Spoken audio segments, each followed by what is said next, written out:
Welcome, welcome, welcome to you all. Uh, how apropos that this is Black History Month, and we're gonna have to say a rest in peace to the Reverend Jessie Jackson. Those of you who know. Those of you who uh, got caught up in the tearing down of his legacy do not know. So I just came live. I had to show my respects to Jessie Jackson on today. Today in Black History, I will share with you some of the things in Black history that I knew of Jessie Jackson. See, Jessie Jackson, when I knew of him, lived in Chicago. I grew up in the suburbs of Chicago. And I remember going on a field trip. And we were so excited to go on this field trip to the opening of the Operation Push organization. And it was so exhilarating and so exciting because Jessie Jackson had been out here speaking to the people, in implanting in and giving people pride in who they were and exactly where they were in life, and letting you know that you are not the station in life that you were born in. Now, I've already had been taught this from my family. I've already had understood the experience of my family who grew up in the deep rural South. So for me to be growing up where I was growing up, how I was growing up, I already understood that.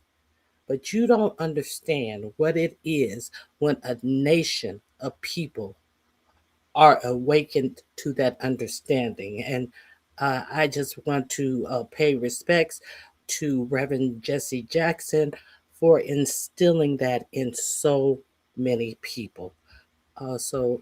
Let's start here, this Black History Month. Wherever you are tonight, you can make it. We must never surrender.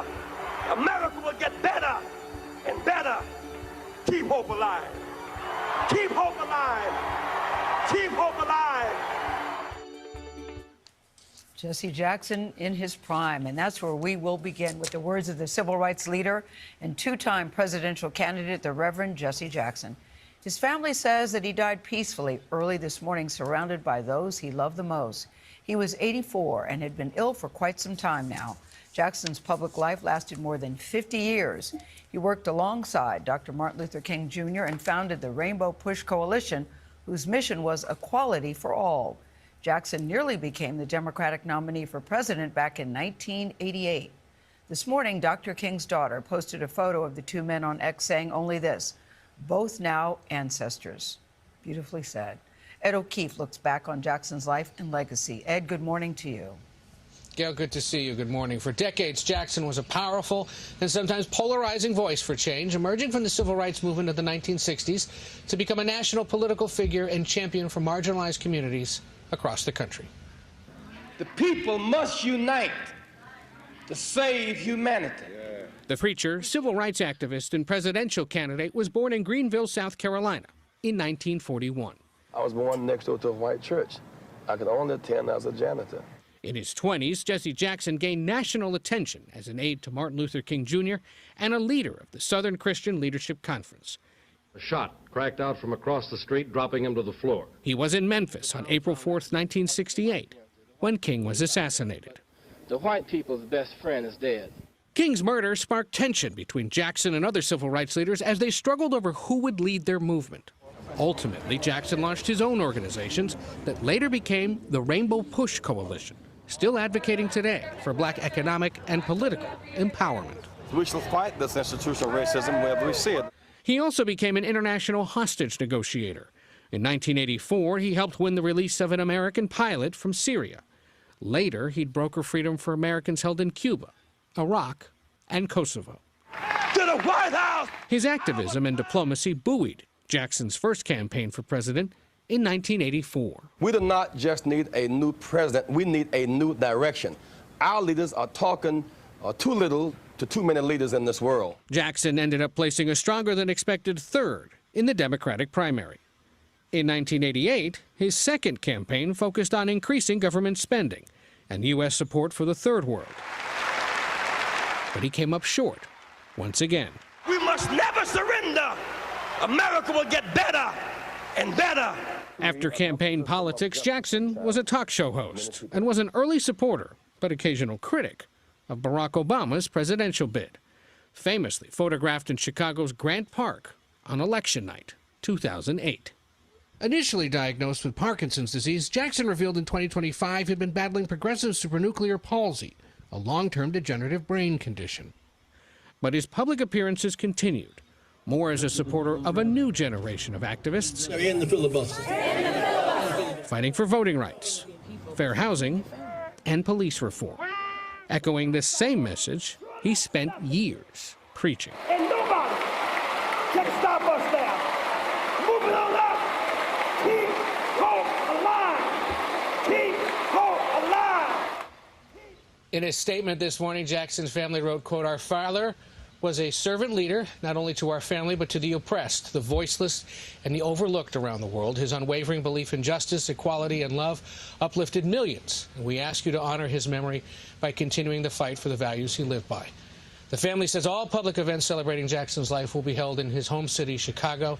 Details have not yet been released. Gail, when he ran for president back in 1984, when he spoke to that convention, he said, "My constituency is the desperate, the damned, the disinherited, the disrespected, and the despised. They are restless and seek relief. They voted in record numbers." When he ran in 1988, he said, "I'm not a perfect servant. I'm just a public servant." And he's lived a good life. Gail? He really has. He always had a way with words and had such a distinct speaking style. Ed, thank you. Well, the reason he had to say that he's not a perfect servant, he's a public servant, is because his showing in 1984 scared the masses. While his message, you see who he was trying to appeal to. So big money people did not like that message of being successful in the United States of America. So thus here we are today. So I want to share a little bit more with you. He wanted to form a coalition for all people who were being left behind in America's politics, in the laws governing America. Not just first, he was a pioneer, a champion for Black people, for voter rights and civil rights. You know, those things that are being eroded today in this administration. You know, those things that have been eroding away since Citizens United, your Supreme Court has allowed big money into politics. See, these are the things that Jessie Jackson had been fighting for, and they were he was getting attention from the masses, so they had to dirty the waters. You know, they always dirty the water as we have someone who is being protected from his involvement in the Epstein files sitting in office today. So do you understand how important it is for you to vote your own interest? It's just my point. So I want to move on and let's go here.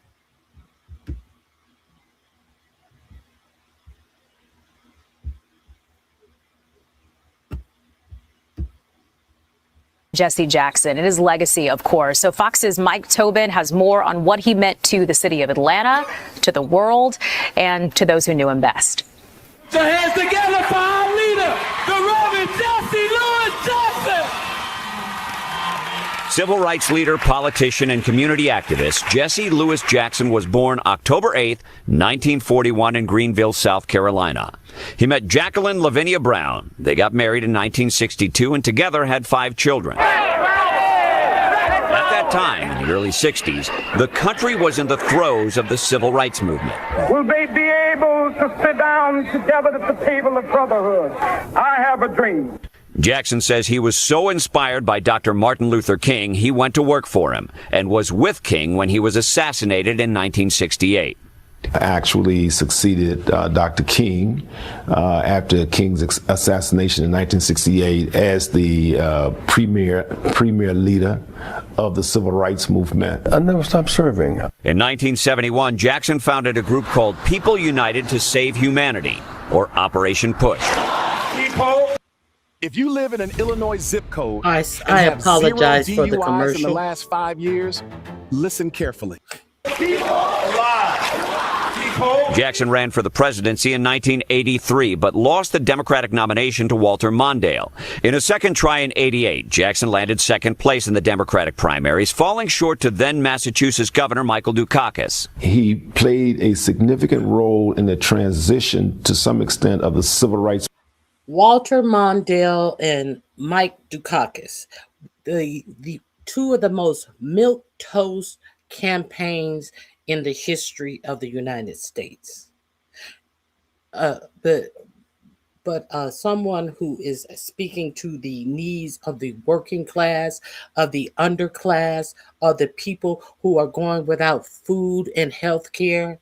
No, that was a bridge too far in 1984, 83, and 87. You see how it was a bridge too far for someone who was speaking to the needs of the people in 2023 as well. Let's continue. Movement from protest to politics. Around this time, the civil rights leader formed a group he named the Rainbow Coalition because it was made up of people from all races and ethnic backgrounds. That is the unfinished business that I'm about, fighting for equal opportunity for all Americans and peace in the world. But Jackson's reputation took a major hit in early 2001. A tabloid broke the news that the Reverend fathered a child out of wedlock with one of his aides, Karen Stanford. Some supporters were outraged, but several civil rights leaders spoke out in support of Jackson. And Reverend Jackson will get up, brush himself off, and keep on marching. And we'll be marching right there with him. Congratulations. Over the years, Jackson was recognized over and over again for his work on equal rights and efforts to help the less fortunate. He collected over 35 honorary degrees. Reverend Jessie Jackson is just so special, not just to us, not just to our country, but to our world. Supporters say in the last several decades, Jessie Jackson did more than anyone to move this country's civil rights agenda forward. We now have the first African-American president. It would not have been possible if it were not for Reverend Jessie Louis Jackson. I've sought to be a long-distance runner. I would like to be measured by my box score, not by the home run or the strikeout, but being a long-distance servant. And Jackson's followers promised the movement will continue. Okay, I don't know what happened with this playback, but we will move forward. Let's move on. So, an error occurred in the playback. Let me share some condolences that have been flooding in for Jessie Jackson. Let's go through a few of the condolences. Here we go.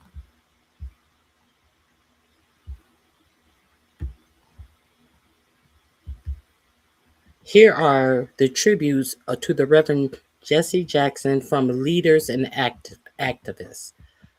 This one here, eulogies are pouring in after the death of Reverend Jessie L. Jackson, who led the U.S. civil rights movements for decades, the protege of the Reverend Martin Luther King Jr. and two-time presidential candidate, was 84 years old. This is from the Reverend Bernice King. He was a gifted negotiator and a courageous bridge builder, serving humanity by bringing calm into the tense rooms and creating pathways where none existed. My family shared a long and meaningful history with him, rooted in a shared commitment to justice and love. As we grieve, we give thanks for a life that pushed hope into weary places.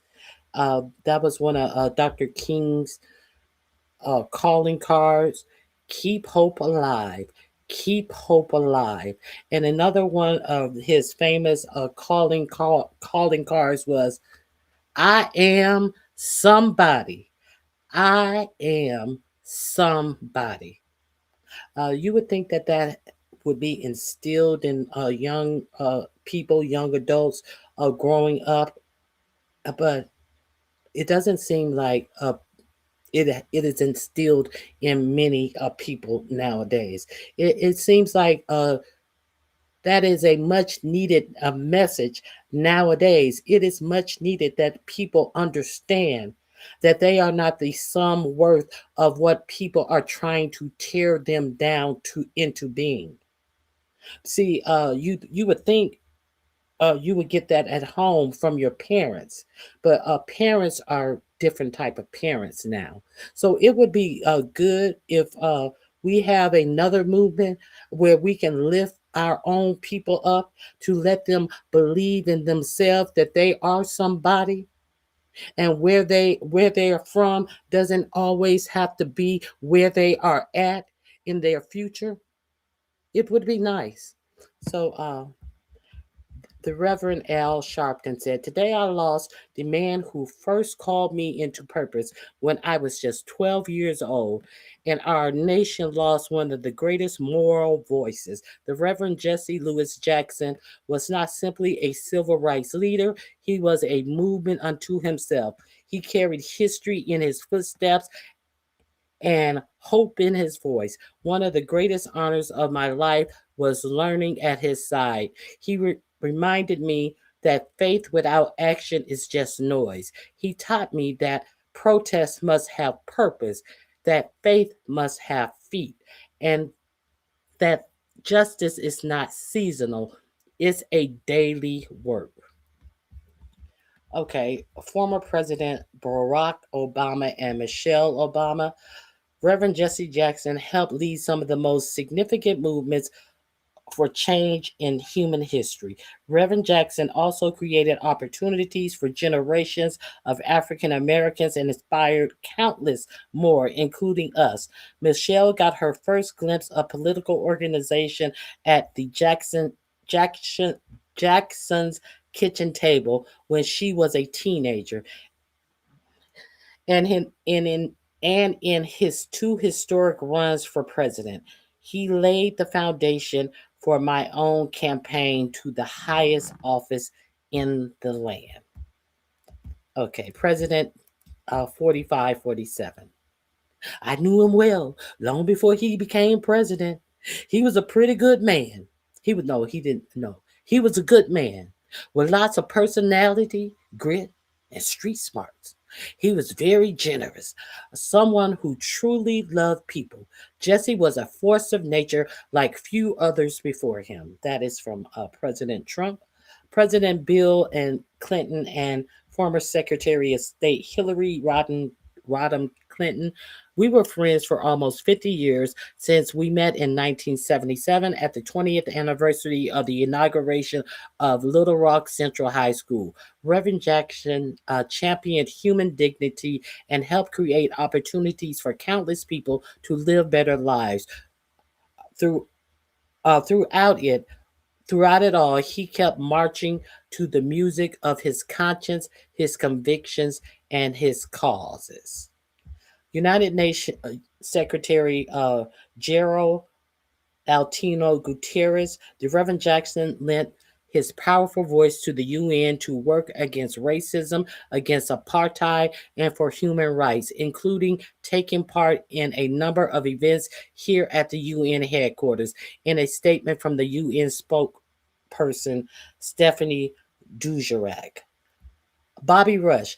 Bobby Rush is a former Illinois congressman and is also a former Black Panther. So after Dr. King was assassinated, there was some push and pull at the, I think it was the ACLC. I forget the organization.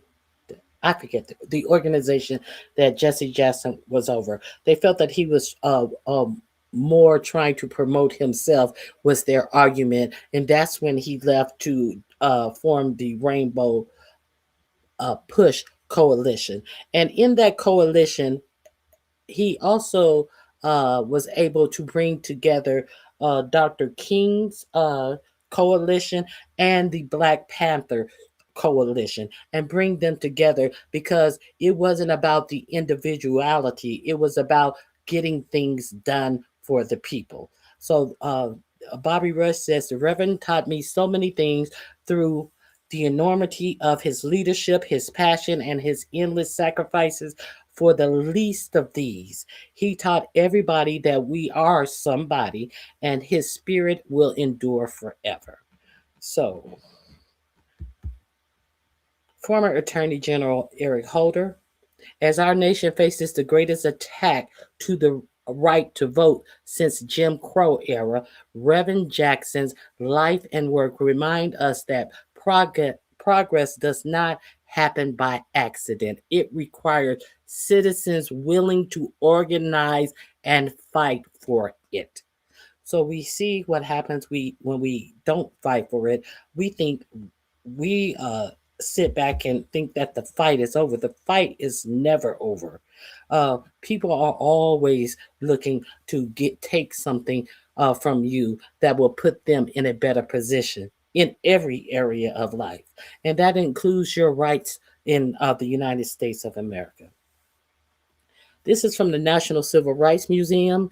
He was a frequent presence during our April 4th uh, uh, com- commiserations of Dr. King's assassination at the Lorraine Motel, not as a guest, but as a witness to history and a steward of King's unfinished work. His words, presence, and leadership during those solemn remembrances remind us all the price of freedom and the urgency of our continued struggle. The National Civil Rights Museum is located on the site of the former motel where King was assassinated. Uh, I'm going to read two more. The NAACP. Reverend Jesse Jackson was not only a civil rights icon, he was family to the NAACP. His work advanced Black America at every turn. He challenged this nation to live up to its highest ideas, and he reminded our movement that hope is both a strategy and a responsibility. His historic run for president inspired millions and brought race to the forefront of American politics. NAACP Chairman Leon W. Russell, Vice Chair Karen Boykin Towns, and President and CEO Derek Johnson. I'm going to read the last one from South Africa. Hold on one second. Because Reverend Jackson was instrumental in the anti-apartheid movement. If you did not know, Reverend Jackson was the one who said that we need to divest, stop spending money, stop giving contracts to apartheid South Africa. When you talk about divesting from someone,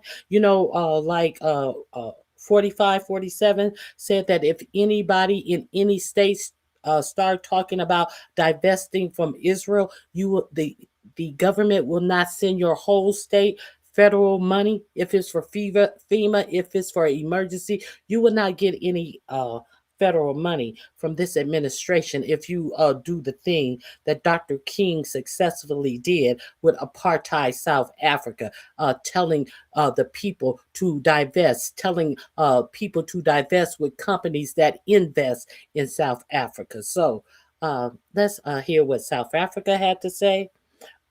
His campaign for an end to apartheid included divestment from the apartheid economy and challenging the support the regime enjoyed in certain circles and institutions internationally. We deeply we are deeply indebted to the energy, principle, clarity, and personal risk with which he supported our struggle and campaign for freedom and equality in our parts of the world. So this was not just an American thing. So all these links are in my description box. I was surprised too. I really was surprised too. Hey, Nappy Child. Hey, everyone. Thank you for joining me. Please hit the like button on your way in or on your way out. Uh, there was a little of something else that he said, but I just something else that he wrote on X that was kind of Trumpian, but I just had to read the official statement that came out. All these links are in my description box. So I want to share with you.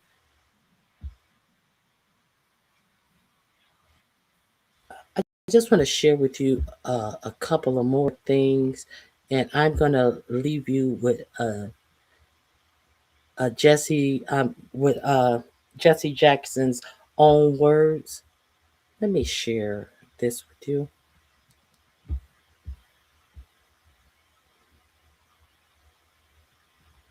One second. Let me share this with you.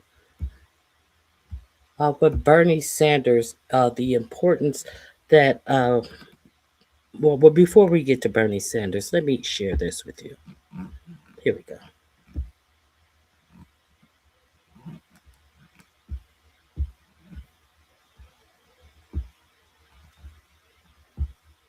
.org. I'm Amy Goodman. We're continuing our look at the life and legacy of the Reverend Jessie Jackson, who died today at the age of 84.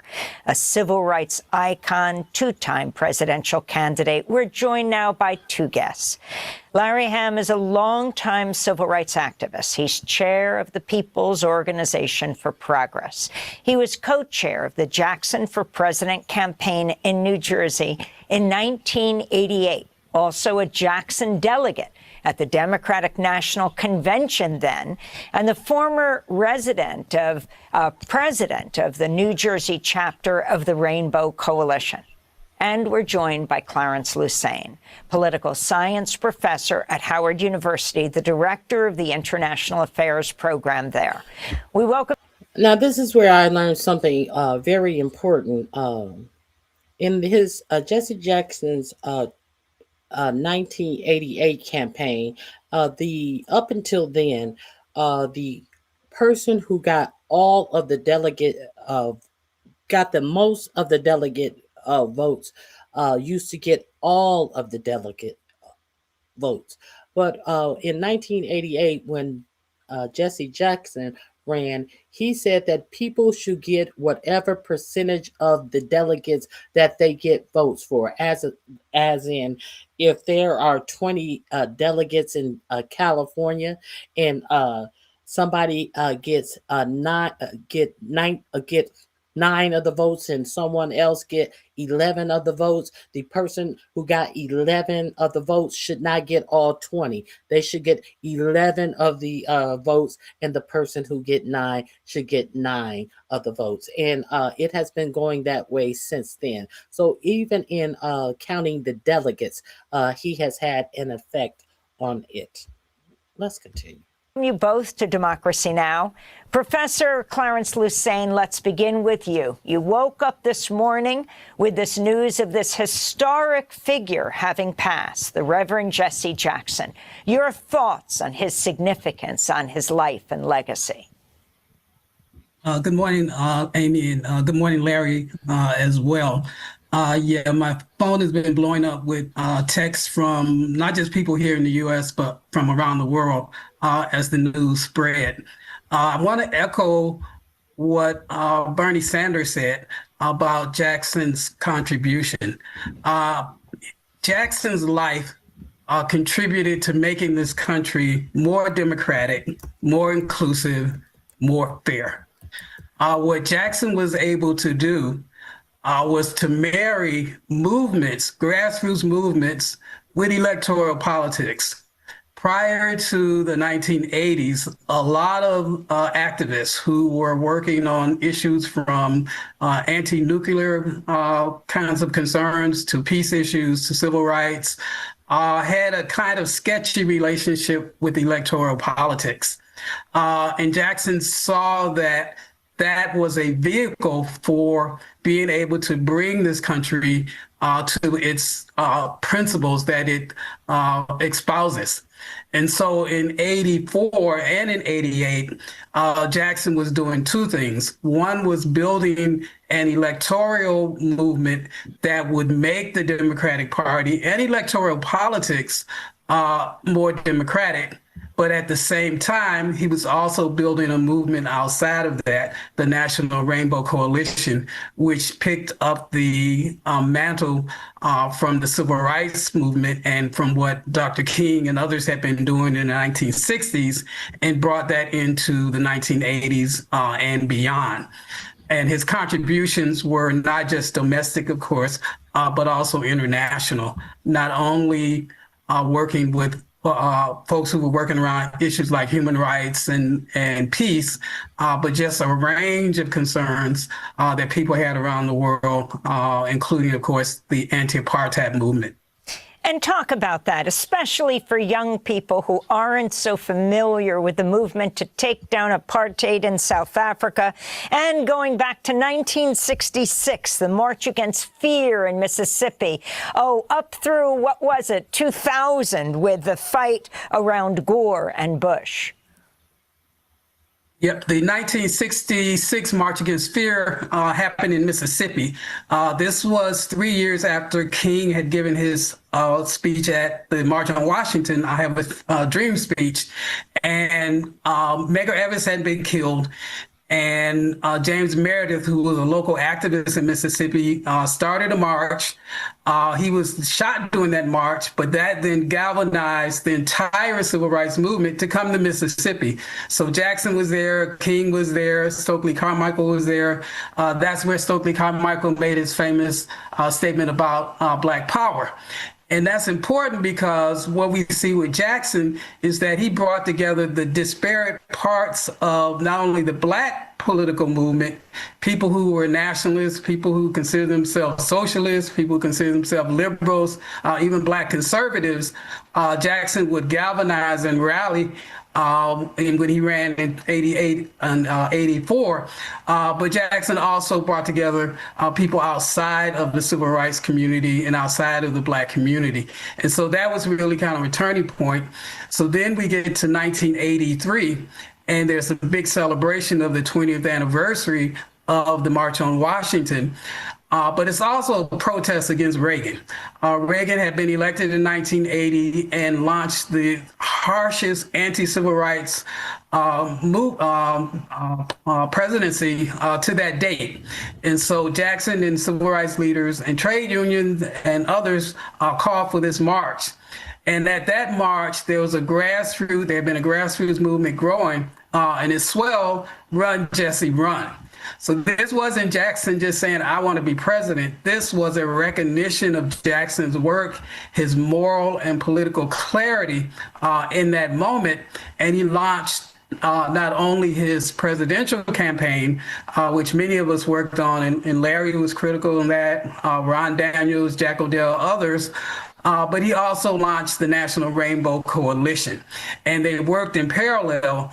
And as Bernie said and others have noted, the reason Barack Obama becomes president in 2008 is because of the work that Jackson and others like Fannie Lou Hamer, who made sure that the Democratic Party would democratize and change the rules of the game so that when Obama ran in 2008, he was running under very different circumstances than even when Jackson ran in 1984 and 1988. And Jackson continued that inside-outside strategy pretty much all of his life. He was active around the Gore v. Bush. I also like the fact that Jessie Jackson was adamant that the Black voters should be addressed about black issues that the candidate that was asking for their vote would do for them. It wasn't like it was a given. If you don't vote for me, you're not a Democrat. None of this was taken leisurely. No, there were demands that a candidate had to uh, promise that they would do when they got the office if black voters put them in office. That's why the phrase "if you don't know your history, you're doomed to repeat it" means absolutely something. So we're in the doom time of history. All of the things that have been fought for have been scaled back because of laziness and because people are so uninterested and so bored. But the thing that they are most of all is ignorant of their past. So they're going to make everyone else repeat it. And let me play a little more of this. Controversy, for example, where in 2000, when Gore ran against Bush, and essentially Florida stole the election. There was a suit, and the Clarence Thomas and others on the Supreme Court basically gave the election to the Electoral College to George W. Bush. Jackson was one of the people out in the street who was organizing and mobilizing around that movement. So he never kind of gave up at any point along the way. And again, just really quickly on the anti-apartheid movement, for decades, the South African white minority held the black majority under severe segregation. And there had been a global movement to bring down that government. Jackson was a central voice in this country consistently on raising that issue. And then when finally Mandela was released from prison, Nelson Mandela, who's the leader of the African National Congress, Jackson was there. And after Mandela became president, Jackson continued to support a new South Africa and a more democratic South Africa. So it's really important, as you note, that this is taught. And at Howard University, we certainly include Jackson in our courses on Black politics and in other areas. Well, I want to thank you, Clarence Hussein, for being with us, political science professor at Howard University, director of the International Affairs Program. His books include... Let me go forward a little bit. This link is also all the links that I've shared, including the remembrance statements, are in my description box. I'm going to move forward to the next thing that I want to share. I want to share with you Bernie Sanders really honing in on the things that we are missing in our Democrat politicians today. The same things that Jessie Jackson was unsuccessful in winning the 1988 primaries to run against Ronald Reagan. Ronald Reagan, who did what for this country? He started the trickle down economics, that where if your bosses, the CEOs, if they were able to make more profit, the profits would trickle down to you and them paying you more money. You know, the Ronald Reagan with the Iran-Contra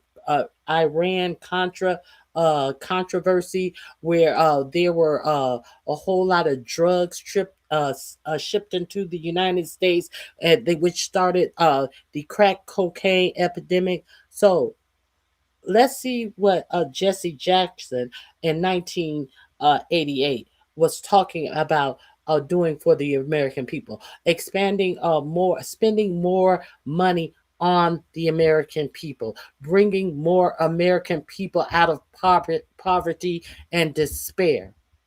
But that didn't win in 1988. Does that sound familiar to anyone? What has changed?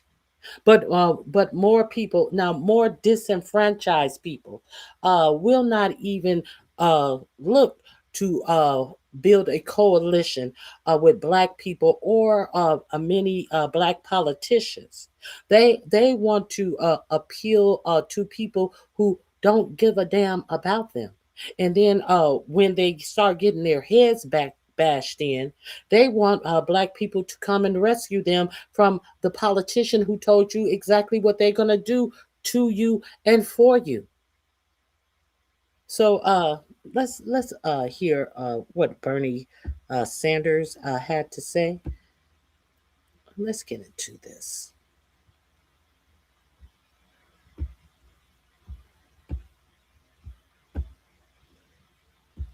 In 2024, on the eve of the Democratic National Convention, friends and supporters of the Reverend Jackson gathered in Chicago to pay him tribute. This is Senator Bernie Sanders. I happen to believe that Jessie Jackson is one of the very most significant political leaders in this country in the last 100 years.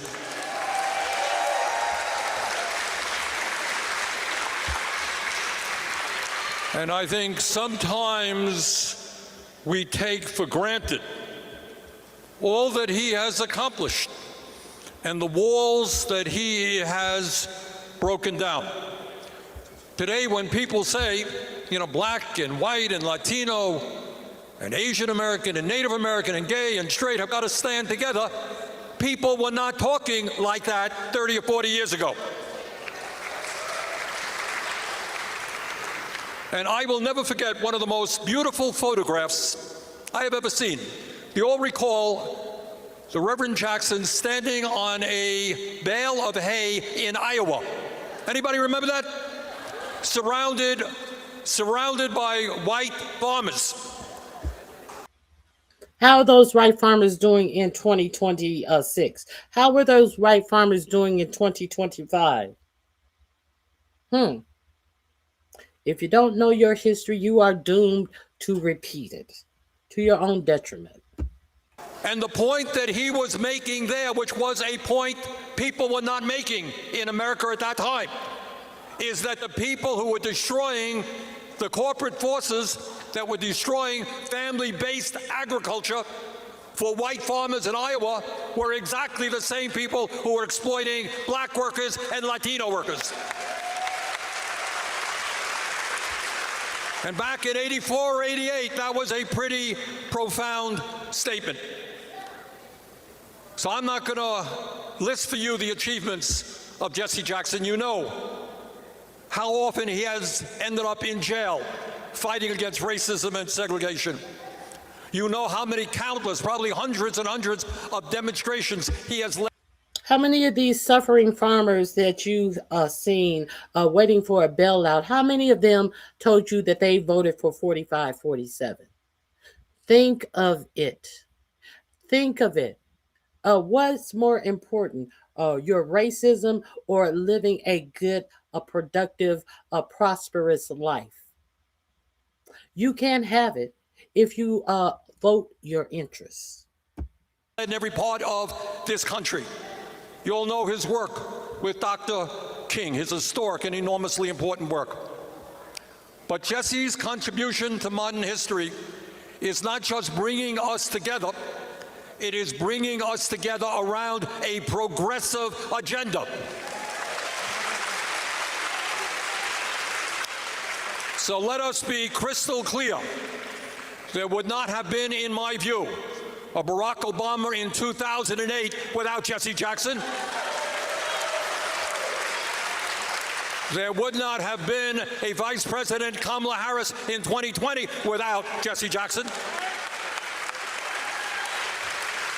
And there would not have been a President Kamala Harris without Jessie Jackson.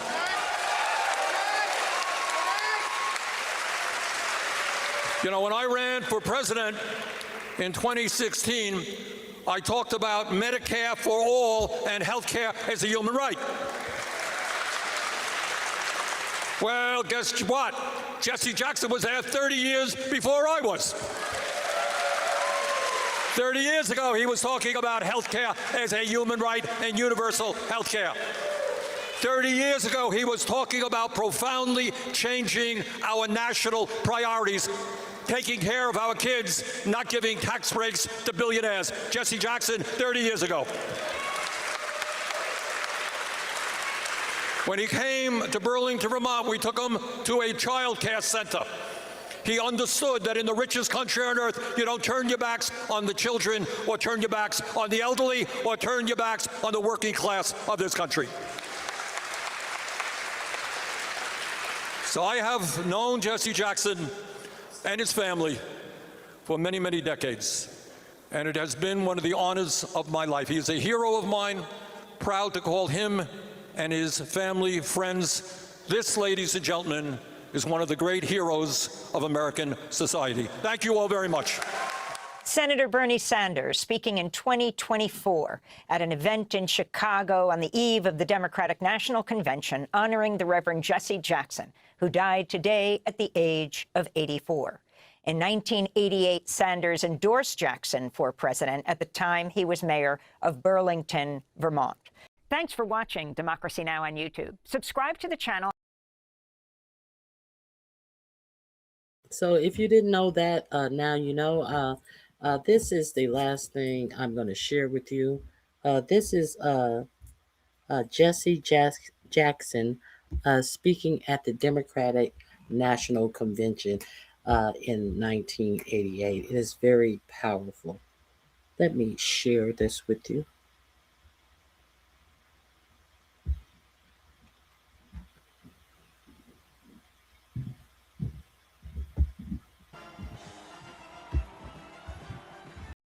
Whoa. What's that? I just built a budgeting app in Base 44. Guys, Nina just built.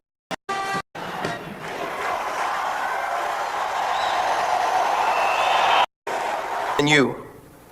Your love has protected us and made us strong. To my wife, Jackie, the foundation of our family. To our 5 children whom you met tonight. To my mother, Mrs. Helen Jackson, who is present tonight. And to our grandmother, Mrs. Matilda Burns. To my brother Chuck and his family. To my mother-in-law, Mrs. Gertrude Brown. I offer my appreciation to Mayor Andrew Young, who has provided you. Lies only a few miles from us tonight. Tonight he must feel good as he looks down upon us. We sit here together, a rainbow coalition, the sons and daughters of slave masters, and the sons and daughters of slaves sitting together around the common table to decide the direction of our party and our country. His heart would be full tonight as a testament to the struggles of those who have gone before, as a legacy for those who will come after, as a tribute to the endurance, the patience, the courage of our forefathers and mothers, as an assurance that their prayers are being answered, that their work has not been in vain, and the hope is eternal. Tomorrow night, my name will go in nomination for the presidency of the United States of America.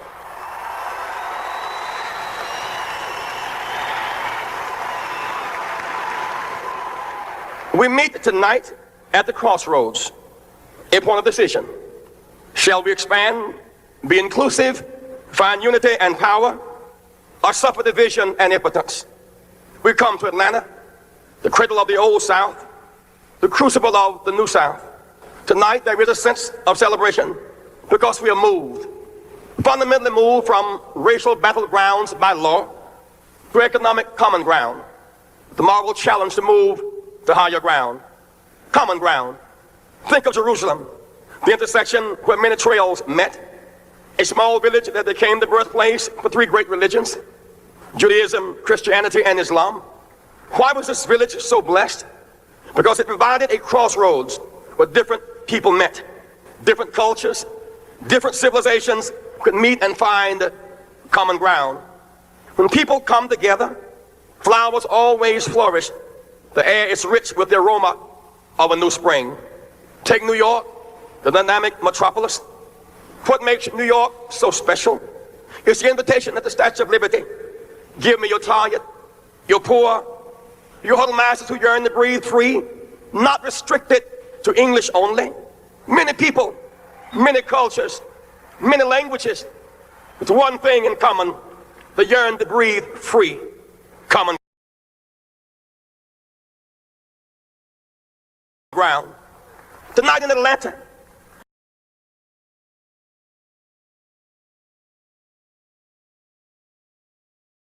for the first time in this century, we convene in the South, a state where governors once stood in schoolhouse doors, where Julian Bond was denied his seat in the state legislature because of his conscientious objection to the Vietnam War, a city that through its 5 black universities has graduated more black students than any city in the world. Atlanta, now a modern intersection of the New South. Common ground. That's the challenge of our party. Now you understand that what the Statue of Liberty does not stand for. The many different languages is untolerated in this country. The progress that were made in black people entering colleges and professional careers, what they call DEI, the first thing that they attacked under this administration. Do you understand what was fought for the ones of you who didn't get up off of your asses and voted? Tonight, left wing, right wing, progress will not come through boundless liberalism, nor static conservatism, but at the critical mass of mutual survival, not at boundless liberalism, nor static conservatism, but at the critical mass of mutual survival. It takes 2 wings to fly. Whether you're a hawk or a dove, you're just a bird living in the same environment, in the same world. An IQ of 85 to 115 is considered average in the U.S.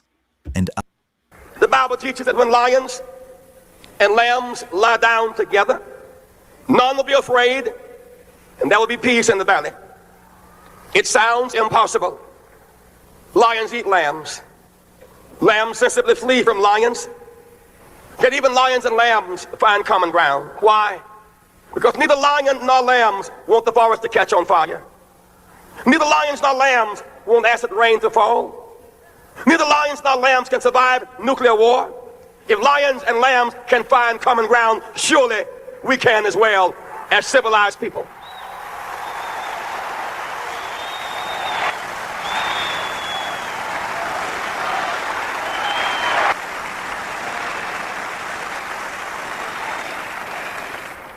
The only time that we win is when we come together.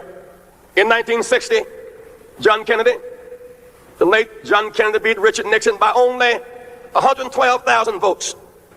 Less than 1 vote per precinct. We won by the margin of our hope. He brought us together.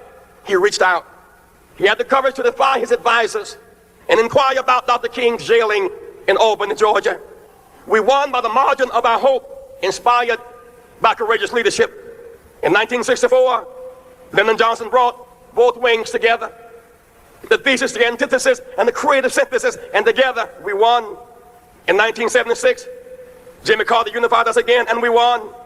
When we do not come together, we never win. In 1968, the division and despair in July led to our defeat in November.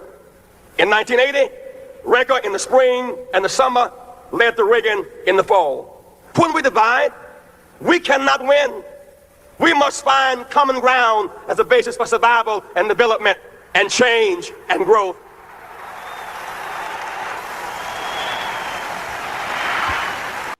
Okay, I'm gonna leave it there. We must find common ground. When we are divided, we do not win. The only people who win when this country is divided are the greedy, rich people. So this link is in my description box. I hope you avail yourself to it. I hope you avail yourself to the entirety of this speech. What difference will we make?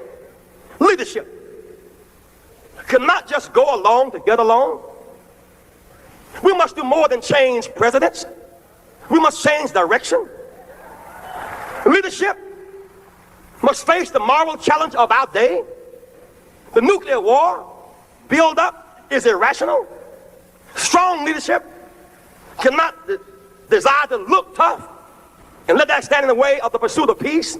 Leadership must reverse the arms race. At least we should pledge no fresh use. Why? Because fresh use begets fresh retaliation, and that's mutual annihilation. That's not a rational way out. No use at all. Let's think it out and not fight it out because it's an unwinnable fight. Why hold a card that you can never drop? Let's give peace a chance. Leadership. We now have this marvelous opportunity to have a breakthrough with the Soviets.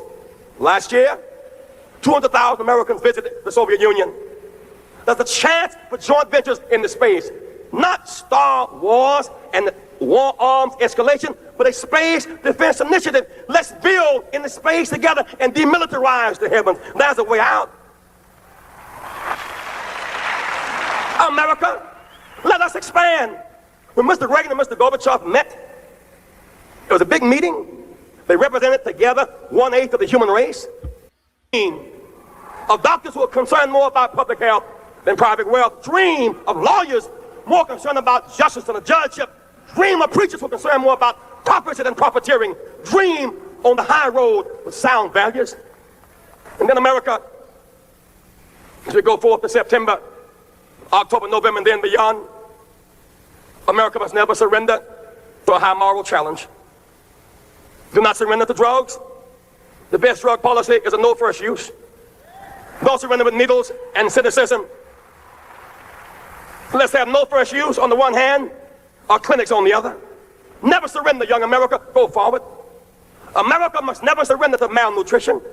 We can feed the hungry and clothe the naked. We must never surrender. We must go forward. We must never surrender to illiteracy. Invest in our children. Never surrender and go forward. We must never surrender to inequality. Women cannot compromise ERA or comparable word. Women are making 60 cents on the dollar to what a man makes. Women cannot buy meat cheaper. Women cannot buy bread cheaper. Women cannot buy milk cheaper. Women deserve to get paid for the work that you do. It's right and it's fair.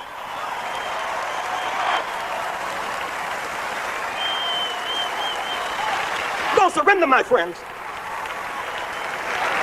Those who have AIDS tonight, you deserve our compassion. Even with AIDS, you must not surrender in your wheelchairs. I see you sitting here tonight in those wheelchairs. I've stayed with you. I've reached out to you across our nation, and don't you give up. I know it's tough sometimes. People look down on you. It took you a little more effort to get here tonight, and no one should look down on you, but sometimes mean people do. The only justification we have for looking down on someone is that we're going to stop and pick them up. But even in your wheelchairs, don't you give up. We cannot forget 50 years ago, when our backs were against the wall, Roosevelt was in a wheelchair. I would rather have Roosevelt in a wheelchair than Reagan and Bush on a horse. Don't you surrender, and don't you give up. Don't surrender. This is very important. I think it was his last year of his second presidency that Reagan finally even mentioned the word AIDS. So, as this mission that we should be looking for peace, we can feed our hungry, we can clothe our people without clothes. All the homelessness that is going on in the United States that has become a norm. See, all of these things that people don't pay attention to because they are paying attention to how to separate yourself from someone else to make yourself feel like you're better than the next person. See where this has gotten our nation. All the nuclear war fighting and the arms race that he was speaking about in 1988. Oh, see how ignoring this has gotten America where America is, as the Pentagon is doing a race for people to create autonomous autonomous drones. Who can create the best autonomous drone that can go in and do a mission with AI doing all the thinking for it. So this is what your Pentagon is doing right now. Please avail yourself to some information. Please avail yourself to some history. Please avail yourself to some Black history. Please avail yourself to how when all of these things are ignored in the holding up racist ideas, see who is winning. Thank you guys for joining me. Have a happy Black History Day, and rest in peace, Reverend Jessie Jackson. AZ Sarah, all of the links are in my description box.